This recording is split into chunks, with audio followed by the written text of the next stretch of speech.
पर प्राइस जो है वो है सर्किट पर 368। दीवान साहब आपका स्वागत है। थैंक यू शैल जी। ये कई चीजें संजोग से होती है, कई थोड़ी मेहनत से होती है, तो कई चीजें दोनों के कॉम्बिनेशन से। तो आपने ये बहुत ही बढ़िया, उस टाइम माहौल वैसा था जिसमें वैक्सीन का डिस्कशन हुआ और हमने इसकी भी चर्चा करी सही समय पे। और एक जो ट्रेंड जो मार्केट में समझ आ रहा है कि जब मार्केट वापस अपने नए लेवल्स पे जाने की कोशिश करता है तो वहां पे सेक्टर रोटेशन बहुत प्रोमिनेंट हो जाता है। और आपने देखा पिछले हफ्ते कुछ समय आईटी चला, उसके बाद थोड़ा आईटी ने इन्फोसिस के नंबरों के बाद एक पॉज लिया, उसके बाद आपने फार्मा में चाल देखी, उसके बाद आज हम मेटल्स में देख रहे हैं। तो ये जो सेक्टर रोटेशन है इसका एडवांटेज लेना जरूरी हो जाएगा अगर ट्रेडर्स को कोई इस मार्केट में कमाना है तो। सो मैं दो व्यूज है मेरे। राय ये है कि अगर आप ट्रेडर हैं तो आप सेक्टर रोटेशन से थोड़ा सा पहले काम कीजिए ताकि अगला जो सेक्टर चलने वाला है उसमें आपको गुंजाइश रहेगी कोई ना कोई फायदे का। तो और फार्मा इतनी बड़ी स्पेस है कि वैक्सीन को लेके कुछ इंप्रूवमेंट हुए, कुछ आंकड़ों को लेके, नंबर्स को लेके, अर्निंग्स को लेके होने वाले हैं, और कुछ होल्डिंग कंपनी स्ट्रक्चर्स हैं जहां पे आपको एडवांटेज मिलने लगेगा क्योंकि उनकी अंडरलाइन कंसोलिडेटेड बेसिस पे जो अर्निंग्स आने की उम्मीद है चलिए बहुत बढ़िया है। तो उसमें से अगर आप नजर डालें, हमने कई बार चर्चा की है एलेम्बिक फार्मा की जो बड़ा वाला 1000 रुपए के करीब है, उसको मैं नहीं आज छेड़ रहा हूं। मैं बता रहा हूं एलेम्बिक लिमिटेड जो एक होल्डिंग कंपनी का काम करती है, उसमें एलेम्बिक फार्मा में उनका वो है हिस्सेदारी है। एक पोषक करके कंपनी है जो फॉस्जीन्स मतलब जो बहुत बढ़िया क्रॉप इसमें केमिकल्स में है, और कुछ उनके रियल एस्टेट का भी कारोबार है, कुछ ग्लास का भी कारोबार है। तो ये सब की वजह से वो थोड़ा सा डिस्काउंटेड ज्यादा है, नेगेटिवली डिस्काउंटेड है शेयर। मुझे लगता है कि इन सब की जो अंडरलाइंग बिजनेसेस की ग्रोथ आई है और फ्यूचर दिख रहा है उसके हिसाब से एलेम्बिक लिमिटेड को अगर आप आज का भाव मुझे एग्जैक्ट याद नहीं है बट वो 110 के करीब रहता है, 105-110 के बीच में लड़खड़ा रहा था। इसमें आपको एक बहुत बढ़िया री रेटिंग होते हुए दिखेगी जैसे जैसे हम नंबर्स का खुलासा हमारे पास आता जाएगा। सो एलेम्बिक लिमिटेड में अगर आप देखें तो आपको एक अच्छी चाल मिल सकती है। और एक कॉन्ट्रा बेट जो टिपिकली रचना जी हमारे यहाँ लेती है कि मार्केट जो चल रहा है जिस दिशा में जा रहा है उससे थोड़ा हट के देखें, तो मुझे लगता है एचसीएल टेक के आंकड़ों के बाद जो थोड़ी सी सॉफ्टनेस आई है उस सॉफ्टनेस का आपको फायदा लेना चाहिए। हुआ क्या है कि एचसीएल टेक में प्रोडक्ट्स एंड प्लेटफॉर्म का जो क्षेत्र है वहां पे थोड़ी सी ग्रोथ कम आने की उम्मीद है, और इनका एक्विजिशन जो इन्होंने किए हैं पिछले कुछ सालों में उसको ये डाइजेस्ट करने की, उसमें से ये अपना कारोबार बढ़ाने की चेष्टा कर रहे हैं। तो थोड़ा सा इन्होंने अपना गाइडेंस नहीं दिया और म्यूटेड सा लगा। मुझे लगता है एचसीएल टेक जिस पड़ाव पे है यहां से इसकी ग्रोथ जब आने लगेगी तो आपको इसकी री रेटिंग बहुत बढ़िया लगेगी। वैल्यूएशन कोई स्ट्रेच नहीं है एज कंपेयर टू, चाहे आप इन्फोसिस ले लीजिए, टीसीएस ले लीजिए, हो सकता है विप्रो के साथ, विप्रो अब जाके थोड़ा सा एक्सपेंसिव होना शुरू हुआ है बट अदरवाइज विप्रो सस्ता पड़ रहा था।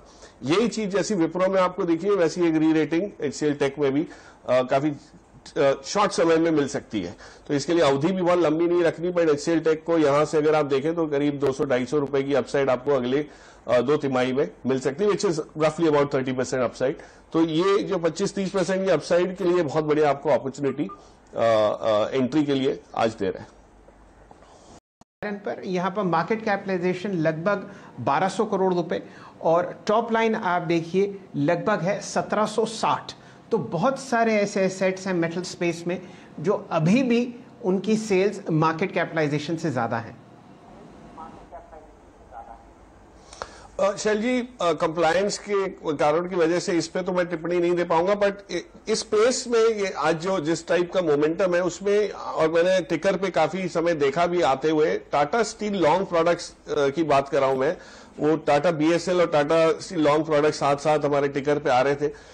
रिजल्ट्स आने के बाद जो क्लैरिटी आई है कि टाटा स्टील लॉन्ग प्रोडक्ट्स को अगर ऑफकोर्स थोड़ा सा ये है कि शेयर महंगा लगता है प्राइस पॉइंट के हिसाब से, बट इसमें जो खूबियां दिख रही है कि जो स्पेशलिटी स्टील का कारोबार जिस मार्जिन पे आया है, ऑफकोर्स वो एक्सेप्शनल मार्जिन है, हो सकता है आगे के तिमाही में इस टाइप के मार्जिन सस्टेन ना हो, बट जब तक रहते हैं और अगर थोड़ी बहुत 20% नीचे भी हल्के फुल्के गिरते हैं मार्जिन, फिर भी इनकी जो कमाई है ठोस कमाई, उससे ये अपनी बैलेंस शीट को इतना स्ट्रांग बना रहे हैं वो आपको बहुत इसकी रंगत जो है वो बदलते हुए बहुत जल्दी दिखेगी। तो मेरे ख्याल से अगर कोई 2 क्वार्टर से 4 क्वार्टर तक की अपेक्षा से इसको रखे तो ये जो मेटल्स में रैली हम देख रहे हैं, और ये ग्लोबल रैली है, ये मतलब हर जगह कमोडिटीज में आप देख रहे हैं चाल इस टाइप की हो रही है, जिस हिसाब से ओर के भाव बढ़ रहे हैं और अब्जॉर्ब हो रहे हैं।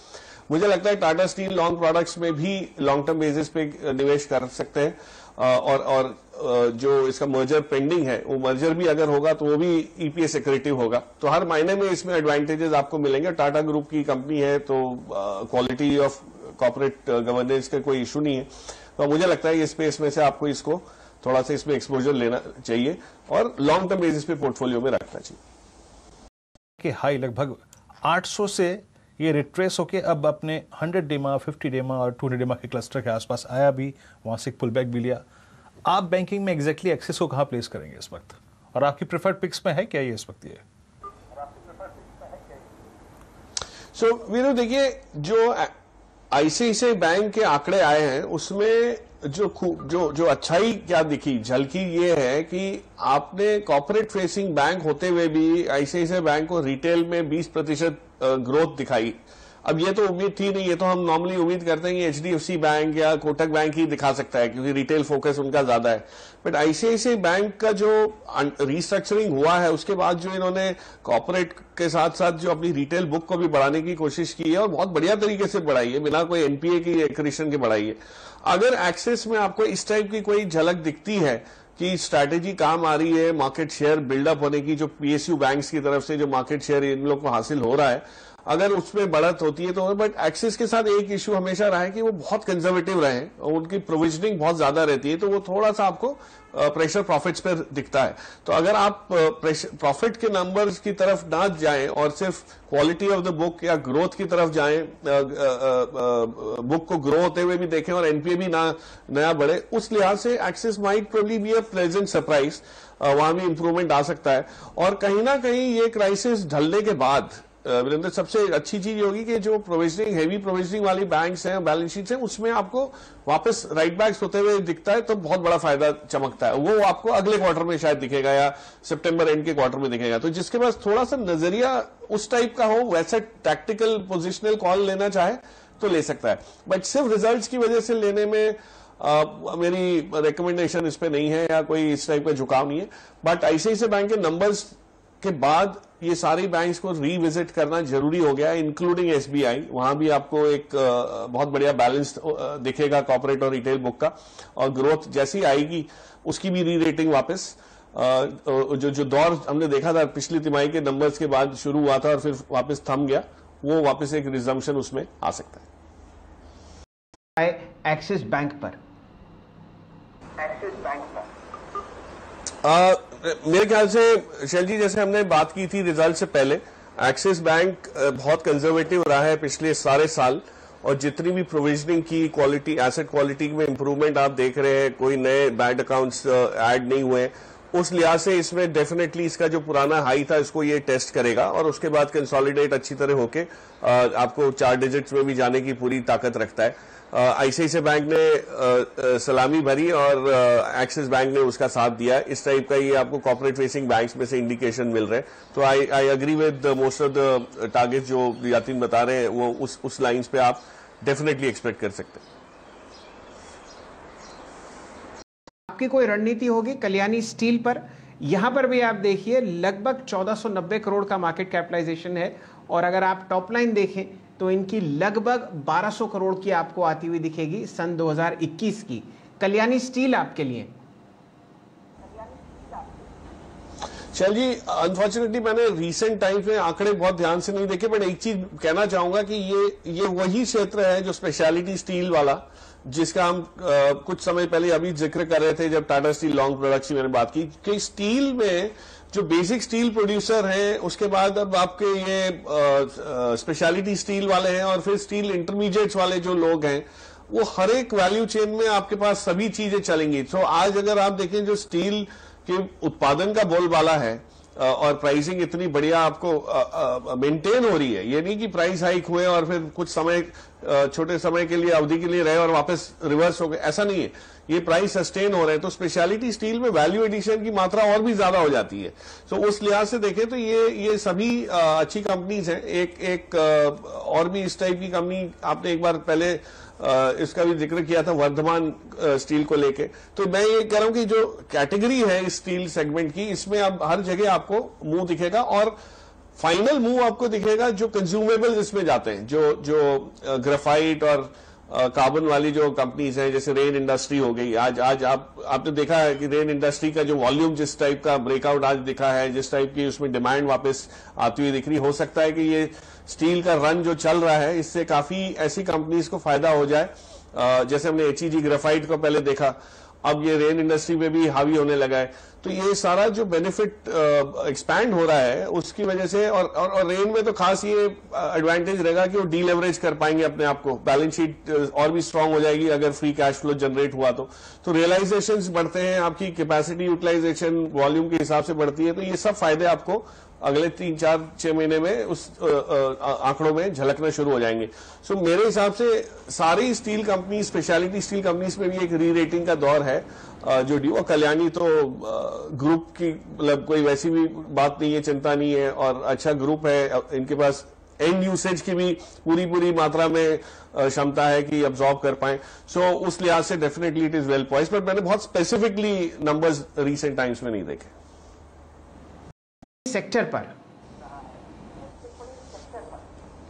शैल जी, देखिए सदाबहार सेक्टर है और कोविड के आने के बाद तो इस सेक्टर में आप देखिए एक्सेप्टेंस लेवल ही चेंज हो गए।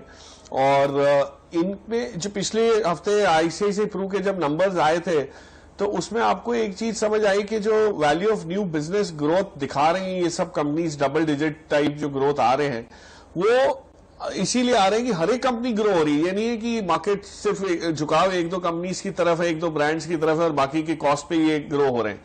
एक्चुअली सारी इंडस्ट्री का साइज इतना बढ़िया ग्रो हो रहा है और हम सभी जानते हैं क्यों हो रहा है। और पेनिट्रेशन लेवल्स अभी भी इस ग्रोथ के बावजूद भी कोई बहुत ज्यादा ऐसे चैलेंजिंग नहीं है, तो और भी वहां बढ़त की जगह आपके पास है। तो जैसे मैंने कई बार कहा है कि इसमें लाइफ इंश्योरेंस में आपको बास्केट अप्रोच करेंगे तो बहुत बढ़िया रहेगा। आप थोड़ा सा आईप्रू लीजिए, थोड़ा सा SBI लाइफ लीजिए, थोड़ा सा आप HDFC लाइफ लीजिए, और इक्वल प्रोपोर्शन में भी 33% इक्वली डिवाइड कर दीजिए तीनों में। तो ये लॉन्ग टर्म बेसिस पे आपको बहुत बढ़िया रिजल्ट्स देगा, क्योंकि एज अ सेक्टर आपका एक्सपोजर इसमें बना रहेगा और कोई ना कोई कंपनी का उतार चढ़ाव जो आएगा उससे आपको कोई फर्क नहीं पड़ेगा। सो नॉन लाइफ साइड में और लाइफ साइड में एक बास्केट अप्रोच करके हमने पहले भी ये रेकमेंड किया है, और जिन्होंने किया पिछले साल वो आप देखिए वहां से कम 35 से 40% की बढ़त सारी स्टॉक्स में आई हुई है। सो मार्केट जिस हिसाब से ग्रो हो रहा है ये आपका लंबा रनवे रहेगा और इंस्टीट्यूशनल पैसा भी इसमें लगातार आता रहेगा। तो कोई रिस्क रिवॉर्ड के तौर पे कोई रिस्क आपको ज्यादा गिरावट में इतना ज्यादा नहीं बना। लंबे समय का आउटलुक देखते हुए 1700 रुपए के इस दौर के हाई से कंपेयर करते हुए एट अ प्राइस ऑफ 1330, आपका आउटलुक क्या है इस पर?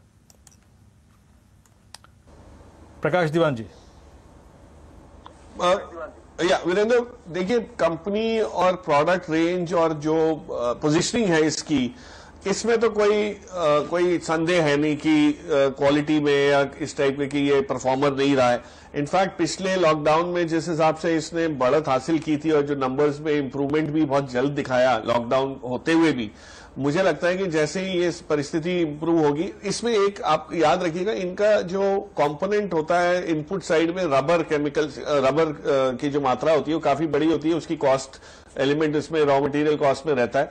वहां पे थोड़ी सी वो आपको मार पड़ने की वजह से मार्जिन में थोड़ा सा वो दबाव उसमें रहा था, उस वजह से ये स्टॉक ने बाकी कंजम्पशन स्टॉक्स जैसा काम नहीं दिखाया। But I think from the longer term perspective it's a buy on dips. ये पसंद इसलिए आता है कि इसकी एक्सेप्टेंस लेवल्स और जो प्राइस पॉइंट्स पे अब ये परफॉर्म करते हैं, मतलब सिर्फ लो कॉस्ट फुटवेयर में तो है ही नहीं, अब तो ये हाई एंड फुटवेयर में भी है और इतने अच्छी तरह इन्होंने अपने आप को पोजीशन किया है, सही ब्रांड एम्बेसडर्स लिए, सही पोजीशनिंग की, जिस टाइप के शोरूम्स खोले, तो वो सब देखते हुए मुझे लगता है इनकी एफिशिएंसीज जो स्केल अप हो रही है वो आपको लॉन्ग टर्म बेसिस पे उसका रंग दिखाएंगी।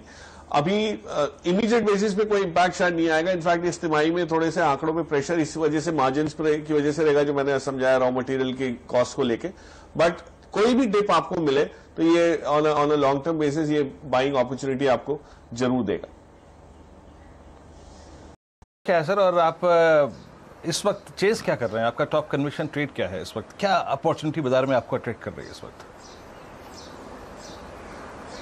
सो वीरेंद्र, गुड मॉर्निंग।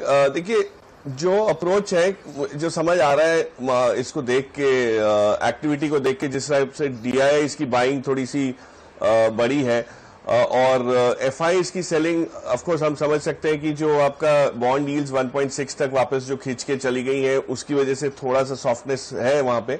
और यूएस में इंटरेस्टिंगली जो पॉलिसी अनाउंसमेंट्स की उम्मीद कर रहे हैं, मार्केट कर रहा है बाइडेन एडमिनिस्ट्रेशन से, उसको चलते हुए आपको शायद कुछ इमर्जिंग मार्केट्स में रंगत आती हुई दिखे, लेकिन कौन से क्षेत्रों में आएगी वो ये अनाउंसमेंट के बाद पता चलेगा।